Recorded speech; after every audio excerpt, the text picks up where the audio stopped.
décidé que ça serait le terroir. Je l'aime et je le respecte. Alors bon, ça veut dire beaucoup de choses. Ça veut dire que vous sentez que du côté de Tabanac, on ne respecte pas son terroir, on ne l'aime pas? Je ne sais pas si on ne l'aime pas, mais en tout cas, c'est justement les membres de la commission de développement durable qui nous ont fait remarquer qu'il y avait plein de choses dans les fossés, qu'il y avait plein de... Et donc, l'année dernière, à 2 occasions, cette fameuse commission nous a demandé d'aller ramasser tout ce qu'il y avait dans les fossés. Une première fois, on l'a fait... Ils l'ont fait entre eux, encadrés par la mairie, et la seconde fois, les chasseurs se sont joints à eux, et chaque fois, nous avions ramassé sur 2 routes classées en agglo, qui ont permis, c'est un vilain terme, qui ont rempli 8 poches poubelles, 8 grandes poches poubelles, sur une matinée. Alors cette manifestation, vous pensez que vous allez motiver les Tabanakais pour justement les sensibiliser à ces problèmes-là? Mais on espère toujours.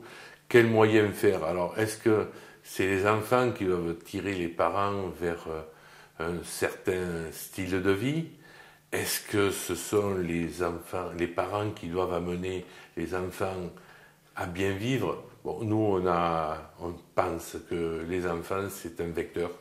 Et c'est quelque chose qui doit amener la commune vers justement ce fameux style de vie qui respecte notre magnifique territoire de l'Entre-deux-Mers. Alors, bon, ça, on a été sérieux jusqu'à présent, Jean-François, mais c'est aussi l'occasion de faire la fête et de bien manger, parce que c'est le terroir, ça aussi.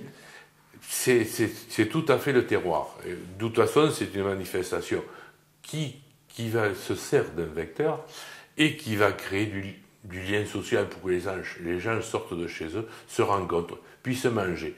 Notre choix, ça a été de faire des repas qui sont à la portée de tout le monde, puisque nous proposons un plat principal à 5 € et cette année, ce sera de la garbure avec du confit de canard ou du magret, le plat principal à 5 €. Le dessert sera à 2 ou 3 € et l'entrée que vous pourrez vous faire confectionner auprès des exposants, puisque les exposants de terroir, et qui vont vous proposer soit des huîtres, soit du foie gras à 2 €. Bon, bien entendu, il n'y aura pas un bloc complet de foie gras à ce prix-là, mais il y aura de quoi déguster, il y aura de quoi se rencontrer. Et alors, il y a une chose aussi qu'il ne faut pas oublier, c'est votre fabuleuse confrérie de la Mure. Elle accueille des visiteurs cette année? Elle va accueillir des visiteurs, des nouveaux. Et c'est vrai, mais la confrérie de la Mure, si on regarde bien, c'est quand même terroir.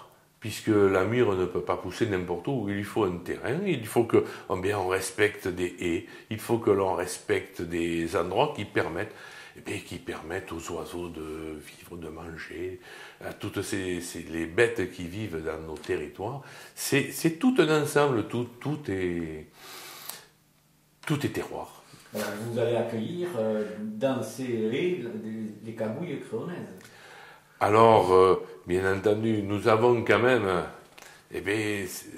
c'est ce qui est quand même assez intéressant, c'est que quelques communes ont pensé que ce lien social pouvait être créé par, je ne vais pas dire de la dérision, mais la confrérie de la Mure, c'est une confrérie conviviale qui est là y compris pour la confrérie de la Cagouille. Quant à la confrérie des Cruches, j'en suis une, alors donc je l'assume complètement. Rendez-vous dimanche? Allez, rendez-vous dimanche.